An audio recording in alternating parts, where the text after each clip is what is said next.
As you know my story, I met someone when I was 25 years old. His name was Earl Schoaf,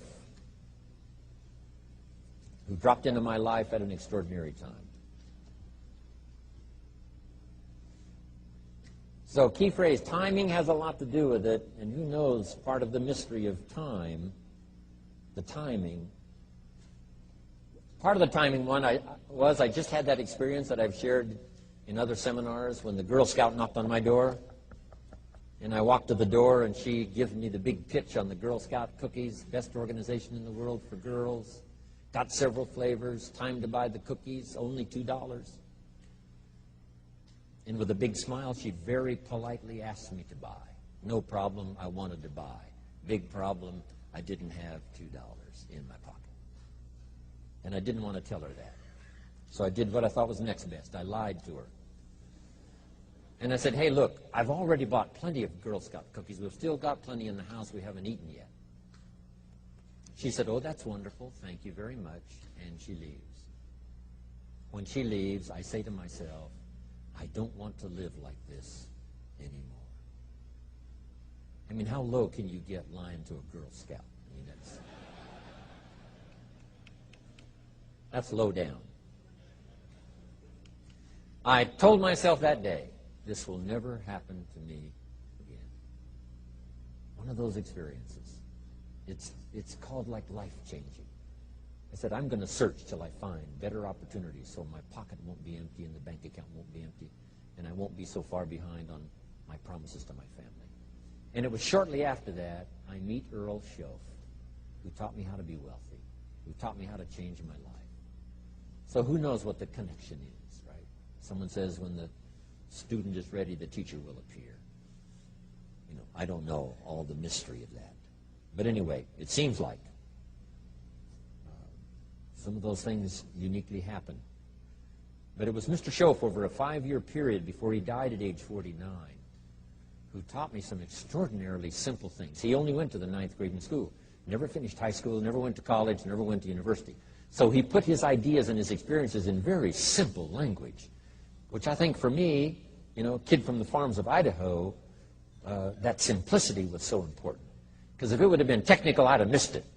If it would have been mystic, I would have, backed away. But it was just basic, blunt, ABC, familiar stuff that I hadn't thought of before.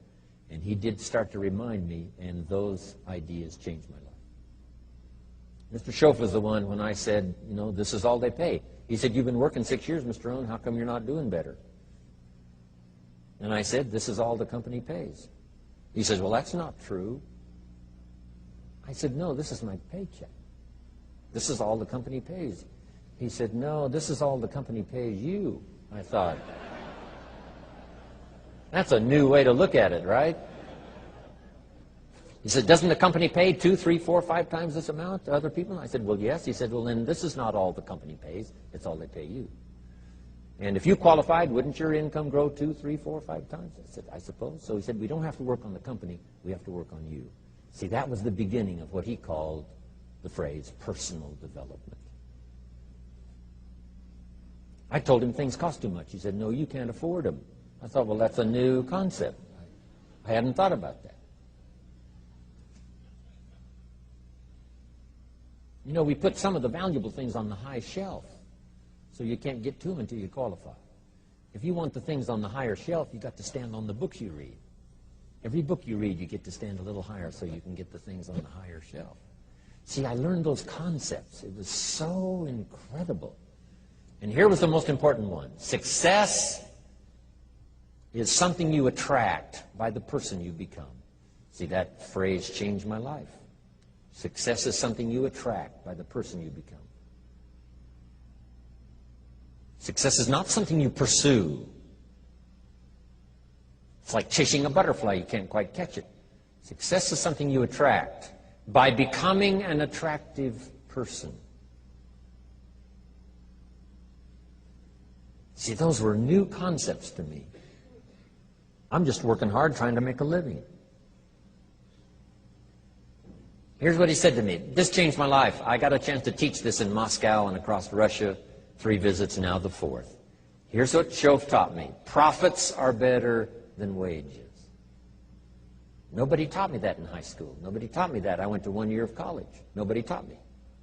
Profits are better than wages. Wages make you a living. Profits make you a fortune. And how could you work on both a living and a fortune? He said, well, you could start part-time working on your fortune while you're working full-time on your living. I thought, wow. Now, he said, it's fun to get up in the morning.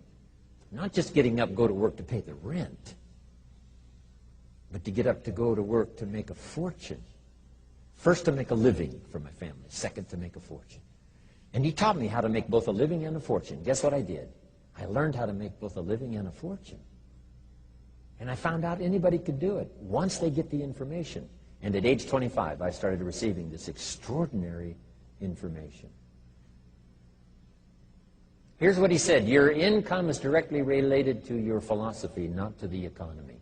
I thought, no one ever told me that. I kept hoping the economy would change. He said, no, your philosophy has to change. I assured him that I had my fingers crossed. He said, that won't help. Then what could I do to change my income and multiply it by 2, by 3, by 5, by 10, and then multiply it by 10 again? What could I do? And he started giving me the disciplines and the process of learning the skills to change my life. This was an extraordinary man. Those were extraordinary times for me, life-changing in every manner that you can imagine, but very simple ABC concepts. Here's what I learned. Not to search for the exotic until you've discovered the basic. And those basic philosophies that he shared with